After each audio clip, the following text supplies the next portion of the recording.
70 years ago, in the wake of the Second World War, the United Nations agreed on basic rights that all humans should have, human rights. Most of humanity now agrees on these rights, but they can be affected by modern technologies.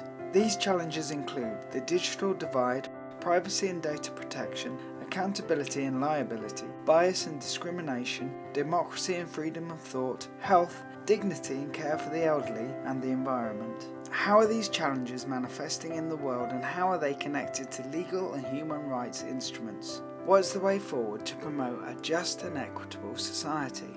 Bias and discrimination, including that of race and gender, can sometimes be included in the machine learning algorithms that underlie the technology behind many intelligent systems. Steps to make algorithms non-discriminatory include checking the quality of the data used to build them and promoting transparency about the data and code being used.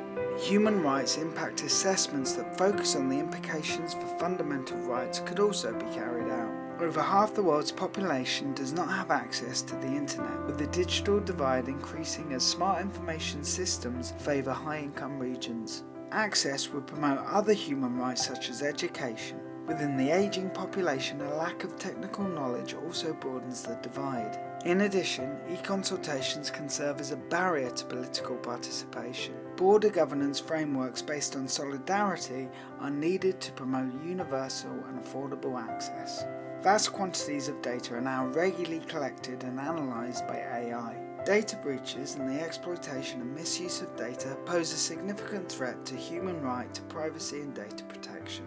Although the General Data Protection Regulation, a European regulation that came into effect in 2018, is a step in the right direction, it is restricted to companies operating in the EU. A single set of rules addressing all stakeholders globally is needed. Human rights are important for all of us, and as technology changes and develops, so too do our views and insights into how these might affect our human rights. Whether it's legislation or regulation, we all have a responsibility to keep thinking about what smart information systems means for everyone's human rights.